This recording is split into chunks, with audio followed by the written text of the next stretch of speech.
Hello friends, आप सबको मेरे चैनल पे स्वागत है। इस वीडियो पे आज हम फॉर्मेशन ऑफ द कॉन्स्टिट्यूशन के बारे में डिस्कशन करेंगे। ये हमारा पॉलिटी सेक्शन का पहला वीडियो है। इसके बाद और भी सारा वीडियो आएगा, तो आप वीडियो को अंत तक देखिए। अगर आप मेरे चैनल पे नए हैं तो मेरे चैनल को सब्सक्राइब कीजिए एंड वीडियो को अंत तक देखिए। आइए शुरू करते हैं। पहला क्वेश्चन है the design of the national flag. The design of the national flag was adopted by assembly of India in कौन सा ईयर में? इसमें कौन सा ईयर में अडॉप्ट हुआ था? ऑप्शन ए है जुलाई 1948, जुलाई 1950, जुलाई 1947 एंड अगस्त 1947। सो इसका राइट आंसर है ऑप्शन सी, जुलाई 1947 में इसको अडॉप्ट किया गया था। नेक्स्ट क्वेश्चन देखेंगे the constitution of India was enacted by constituent assembly setup. So ये जो कॉन्स्टिट्यूएंट असेंबली सेटअप हुआ था, ये किसके अंदर, किस प्लान के अंदर सेटअप हुआ था? सो इसका राइट आंसर है option B, under the cabinet mission plan 1946। ये हमारा जो कॉन्स्टिट्यूएंट ऑफ इंडिया ये सेटअप हुआ था कैबिनेट मिशन प्लान के अंदर। नेक्स्ट देखेंगे a bill in the imperial legislative council for compulsory and free primary education was introduced by whom. किसके द्वारा फ्री एंड प्राइमरी एजुकेशन के लिए एक बिल इंट्रोड्यूस किया गया था? राइट आंसर है option C, G K Gokhale. G K Gokhale के द्वारा कंपलसरी फ्री प्राइमरी एजुकेशन को इंट्रोड्यूस किया गया था। नेक्स्ट देखेंगे Who among the following was the chairman of the drafting committee of the Indian Constitution? जो ड्राफ्टिंग कमेटी था, बहुत सारा कमेटी था, इसमें जैसे ड्राफ्टिंग कमेटी था, ये कमेटी का जो चेयरमैन था कौन था? सो इसका राइट आंसर है डॉक्टर बी आर अम्बेडकर। इसका राइट आंसर है doctor B R Ambedkar. Option D इसका राइट आंसर है। नेक्स्ट देखेंगे The Constituent Assembly which framed the Constitution for Independent India was set up in which year? कौन सा year में setup किया गया था? Option A 1945, option B 1946, option C 1947, option D 1949। So इसका राइट आंसर है ऑप्शन बी 1946। 1946 में ये जो कॉन्स्टिट्यूएंट असेंबली इसको सेटअप किया गया था। नेक्स्ट देखेंगे Who among the following was not a member of the Constituent Assembly which is established in July 1946? अभी प्रीवियस क्वेश्चन में देखे थे जो कॉन्स्टिट्यूएंट असेंबली कब सेटअप किया गया था, वो 1946 में सेटअप किया गया था। ये जो कॉन्स्टिट्यूएंट असेंबली सेटअप किया गया था, इसमें इनमें से कौन मेंबर नहीं थे? ऑप्शन ए Vallabh Bhai Patel, Sardar Vallabh Bhai Patel, option B Mahatma Gandhi, option C K M. Munshi, option D J B. Kripalani, option E Abdul Kalam Azad. So इसका राइट आंसर होगा ऑप्शन बी, महात्मा गांधी। महात्मा गांधी इसमें मेंबर नहीं थे। नेक्स्ट देखेंगे on whose recommendation was the constituent assembly formed? इसके रिकमेंडेशन के द्वारा ये जो constituent assembly हुआ था इसको फॉर्म किया गया था। जो constituent assembly इसको किसके रिकमेंडेशन के द्वारा फॉर्म किया गया था? सो इसका आंसर है option C, cabinet mission plan. Cabinet mission plan के अंदर इसको एस्टेब्लिश किया गया था। नेक्स्ट देखेंगे which of the following statement regarding the constituent assembly is or are true? So it was not based on adult frontage, it resulted from direct election, it was a multi-party body, it was through several committee। इनमें से कौन सा statement सही है? Constituent assembly के बारे में कौन सा स्टेटमेंट सही है? सो इनमें से सारे स्टेटमेंट सही है। It was not based on adult franchise, it resulted from direct election, it was a multi party body, it work through several committee. ये सब स्टेटमेंट सही है। So all of the above, इसका राइट आंसर है all of the above. Next देखेंगे which of the following acts gave representation of Indians for the first time in legislation? Legislation में Indian को represent करने के लिए पहला कौन सा एक्ट अधिकार दिया इंडियन को? सो इसका राइट आंसर है option A, government of India act 1935। ये जो गवर्नमेंट ऑफ इंडिया एक्ट 1935 था, this gave Indians the rights to represent in the legislation. Next देखेंगे which of the following was adopted from the Maurya dynasty in the emblem of government of India. Government of India में जो emblem है, सो इनमें से कौन सा जो emblem है जो कि मौर्य डिनास्टी से अडॉप्ट किया गया है गवर्नमेंट ऑफ इंडिया के द्वारा? इसका राइट आंसर है ऑप्शन ए, 4 व्हील्स। जो हमारा अशोक पिलर है 4 लायंस है, इसमें 4 व्हील्स है, जैसा होता है। तो उसको जो 4 लायंस है, ये 4 लायंस को मौर्य डिनास्टी के जो एम्बलम है उधर से इसको अडॉप्ट किया गया है। नेक्स्ट देखेंगे, who presided over the inauguration meeting of the constituent assembly of India. Constituent assembly का जो इनॉग्रेशन मीटिंग हुआ था उसमें कौन प्रेसिडेंट थे? जो मीटिंग हुआ था पहली बार उसमें कौन प्रेसिडेंट थे? इसका राइट आंसर है ऑप्शन ए, सच्चिदानंद सिन्हा। ये देखेंगे, the idea of the constitution of India was first given by whom. India का एक कॉन्स्टिट्यूशन होगा करके ये आइडिया पहले बार कौन दिया था? तो इसका राइट आंसर है ऑप्शन डी, एमिन रॉय। एमिन रॉय ने आइडिया दिया था, idea of the constitution. Next देखेंगे, the constitution of India was promulgated on January 26, 1950 because this day was being celebrated as the Independence Day since 1929. It was the wish of the frame of the Constitution. The British did not wanted to leave India earlier than this day. It was an auspicious day. इनमें से कौन सा reason है जिसलिए हम 1950 में जनवरी 26 को ही select किए थे to promulgate the constitution of India? So इसका राइट आंसर है option A, This day was being celebrated as the Independence Day since 1929. 1929 से इस डे को हम इंडिपेंडेंस डे सेलिब्रेट कर रहे थे, इसीलिए इस डे को सिलेक्ट किया हम कॉन्स्टिट्यूशन को प्रोमुलगेट करने के लिए। इस देखेंगे, the first session of the constitution assembly was held in where. कहाँ पहला जो सेशन हुआ था इसका पहला कहाँ हुआ था? तो इसका पहला न्यू दिल्ली में हुआ था। सॉरी, ऑप्शन डी है, ऑप्शन डी न्यू दिल्ली में हुआ था। नेक्स्ट देखेंगे, the member of the constituent assembly were elected by provincial assemblies, elected directly by people, nominated by the government, only representative of the princely state. इनमें से कौन सा answer है सही? इसका आंसर है option A, elected by the provincial assembly. Provincial जो assembly था उसके द्वारा ये इलेक्ट हो रहे थे डायरेक्टली। नेक्स्ट देखेंगे, the Indian constitution was enforced on. कब एनफोर्स हुआ है इंडियन कॉन्स्टिट्यूशन? सबको पता है, वेरी इजी क्वेश्चन। तो ये 26 जनवरी 1950 को एनफोर्स हुआ था, जिसको हम रिपब्लिक डे के रिपब्लिक डे मनाते हैं, इसलिए 26 जनवरी 1950, इसीलिए हर साल 26 जन को हम रिपब्लिक डे मनाते हैं। नेक्स्ट देखेंगे, the constitution of India was adopted by. Constitution of India was adopted by the Constituent Assembly. Option C इसका correct answer है। नहीं देखेंगे, how long did the Constituent Assembly take to finally pass the Constitution? Constitution को finalize करने के लिए जो Constitution Assembly हुआ था कितना टाइम उसका लगा? तो उसको करीबन 3 साल लगा था, nearly 3 years. So from December 1946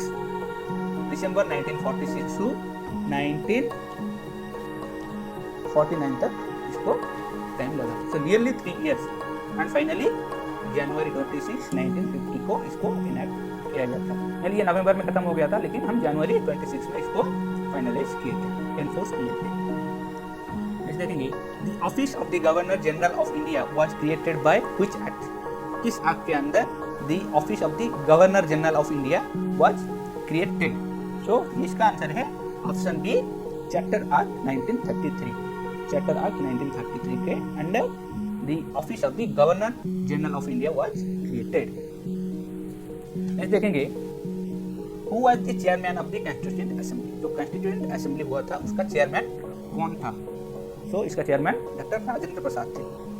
Rajendra Prasad जो कि हमारा इंडिया का फर्स्ट प्रेसिडेंट बने थे, वही इसका चेयरमैन थे। नेक्स्ट देखेंगे, India became a sovereign democratic republic on which date? कौन सा डेट में sovereign and democratic republic country हुआ? Very easy question. इसका राइट आंसर है जनवरी 26, 1950। जिस दिन में हमारा कॉन्स्टिट्यूशन एनैक्ट हुआ था, उसी दिन हमारा India became sovereign democratic and republic country. When did Mr. Attlee, who was the Prime Minister of England, announced the transfer of power to Indians? जो मिस्टर आटली थे तभी का प्राइम मिनिस्टर इंग्लैंड का, तब पावर ट्रांसफर किए थे India को। तो इसका राइट आंसर है ऑप्शन सी, जून 1948। जून 1948 में ये ट्रांसफर किए थे पावर्स। नेक्स्ट देखेंगे, the constituent assembly was created by which act और which plan. The constituent assembly was created by the cabinet mission plan. Cabinet mission plan जो कि 1946 में हुआ था, इसके अंदर द कॉन्स्टिट्यूएंट असेंबली को क्रिएट किया गया था। नेक्स्ट देखेंगे, the constitution names our country as. Option A Bharat, India that is Bharat, Hindustan और आर्यव्रत। सो इसका राइट आंसर है option B, that is India that is Bharat. इसको दो नाम भी बोला जाता है, इंडिया दैट इज भारत। हमारा कॉन्स्टिट्यूशन हमारा कंट्री को इंडिया दैट इज भारत के नाम पे बोलता है। नेक्स्ट देखेंगे, the crown of England ceases to have any legal और constitutional authority over India with effect from. इसका राइट आंसर है ऑप्शन बी, जन 26, 1950। 1950 जनवरी 26 से इंग्लैंड का कुछ भी लीगल अथॉरिटी हमारे इंडिया पे नहीं रहेगा। नेक्स्ट देखेंगे, the demand of the constituent assembly was put forwarded by the Indian national Congress in 1936 in its session held. कौन सा सेक्शन में जो इंडियन नेशनल कांग्रेस का जो सेशन हुआ था वो कहाँ हुआ था, जहाँ हमारा कॉन्स्टिट्यूएंट असेंबली बनाने के लिए पहले बार एक डिमांड किया गया था, जो कि 1936 में हुआ था। ये फेसपुर में हुआ था। नेक्स्ट देखेंगे, the constituent assembly became a sovereign body after August 15, 1947। So इसका राइट आंसर है ऑप्शन सी, अगस्त 15, 1947 के बाद में एक कॉन्स्टिट्यूएंट सोवेरेन बॉडी हो गया था। नेक्स्ट देखेंगे, the constitution is dash A set of ordinary laws, a set of official laws, a set of financial laws, the basic structure defining the power of the state and the duties of its citizen. So इसका right answer है option D. ये एक basic structure जो कि define करता है इसका citizen का पावर एंड स्टेट का power. The cabinet mission to India was headed by whom. ये जो कैबिनेट मिशन इंडिया को आया था, ये किसके द्वारा हेडेड किया गया था? ये लॉर्ड पैट्रिक लॉरेंस के द्वारा हेडेड किया गया था। कैबिनेट मिशन प्लान जो आया था इंडिया को 1946 में, इसको लॉर्ड पैट्रिक लॉरेंस हेड किए थे। The Cripps mission visited India in which year. Cripps mission जो इंडिया को विजिट किए थे, कौन सा ईयर में विजिट किए थे? ये 1942 में आए थे इंडिया को। नेक्स्ट देखेंगे, who of the following is known as the father of Indian constitution. ये वेरी सिंपल क्वेश्चन है और इसका राइट आंसर है option A, doctor B R Ambedkar. Doctor B R Ambedkar को father of the Indian constitution के नाम से भी जाना जाता है। ये देखेंगे, which of the following right was described by Dr. Ambedkar as the heart and soul of Indian Constitution? The heart and soul of Indian Constitution। और इसका सही आंसर है right to constitutional remedy, option D, right to constitutional remedy. Who proposed the preamble before drafting committee of the constitution? preamble को कौन propose किए थे drafting committee के सामने? तो इसका राइट आंसर है ऑप्शन ए, जवाहरलाल नेहरू। जवाहरलाल नेहरू ने पहले बार प्रपोज किए थे preamble before the drafting committee। When did the first linguistic state of Andhra came into existence? जो पहला लिंग्विस्टिक स्टेट के रूप में आंध्र प्रदेश क्रिएट हुआ था, वो कब आया था? तो इसका राइट आंसर है ऑप्शन बी, अक्टूबर 1, 1953 में Andhra Pradesh became the first linguistic based state. ये नेक्स्ट देखेंगे, what is the status of Sikkim at the commencement of the constitution. जब कॉन्स्टिट्यूशन बन रहा था तभी सिक्किम का क्या स्टेटस था? ये पार्ट बी स्टेट था, इंडिपेंडेंट स्टेट था, an independent kingdom attached to India by special treaty था, और ये पार्ट सी स्टेट था। ये इसका स्टेटस क्या था? सिक्किम का स्टेटस क्या था?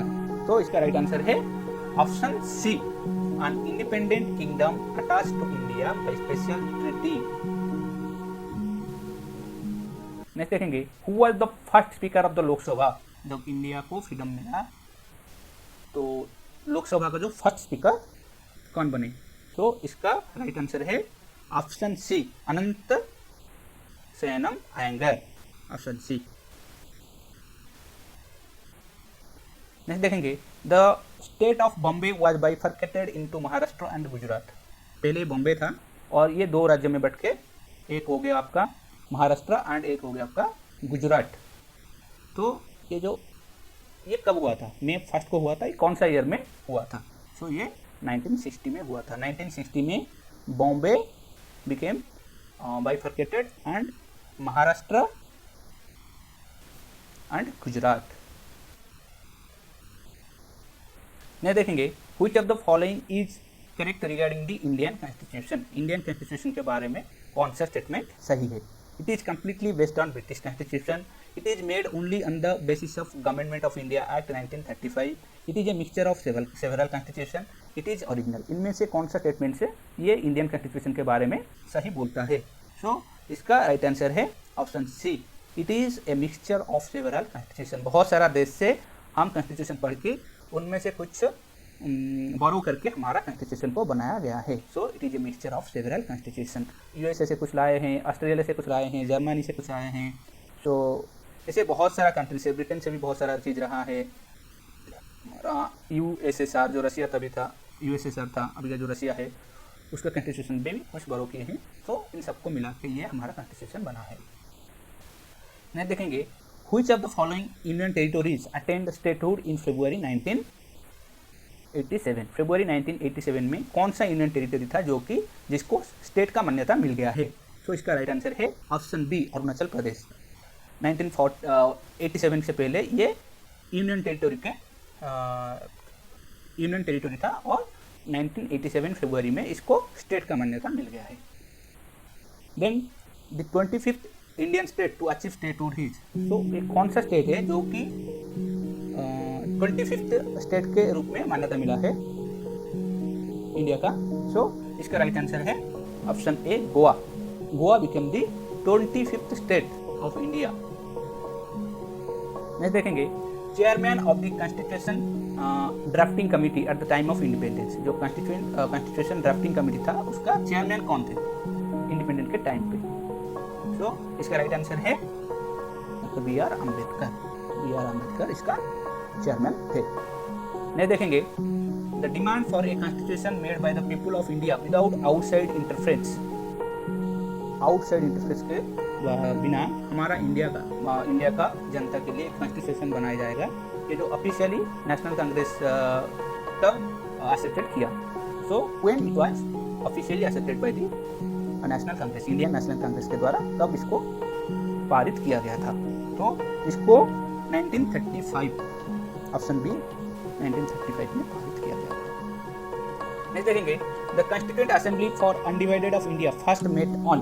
कब पहला मीटिंग इनका हुआ था? इसका राइट आंसर है ऑप्शन बी 9 दिसंबर 1946। 9 दिसंबर 1946 में इसका पहला मीटिंग हुआ था। When was the Madras state renamed as Tamil Nadu? अभी का जो तमिलनाडु है इससे पहले इसका नाम था माड्रास। सो अभी भी चेन्नई को बहुत सारा लोग माड्रास बोलते हैं। अब अगर जाएंगे तो पता चलेगा चेन्नई को बहुत सारा लोग माड्रास बोलते हैं। पहले इसका नाम था माड्रास और ये कौन सा ईयर में चेंज करके उसको तमिलनाडु कर दिया गया है? तो इसका राइट आंसर है ऑप्शन ए 1969। 1969 में माड्रास को चेंज करके तमिलनाडु कर दिया गया है।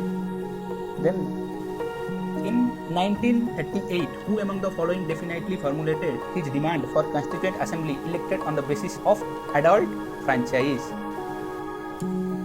So you know adult franchise मतलब the citizens those who are above 18 they will vote and elect their representative to the constituent assembly। ये जो 1938 में पहली बार डिमांड हुआ है, ये कौन डिमांड किए थे पहले बार? तो ये जवाहरलाल नेहरू ने डिमांड किए थे। ऑप्शन ए इसका राइट आंसर है। The first state to become bifurcated after independence was, अभी बोले थे बॉम्बे जो कि बाइफरकेटेड होके महाराष्ट्र एंड गुजरात दो स्टेट में बाइफरकेटेड हुआ था, Bombay, Maharashtra and Gujarat in the year 1960। So Bombay was the first state to become bifurcated after independence in the year 1960. When the Constituent Assembly for the Dominion of India reassembled on 31 October 1947, its reduce membership was, कितने member थे जब 1947 में ये reassemble हुए थे, उनका member संख्या कितना था? सो इसका राइट आंसर है ऑप्शन ए 299।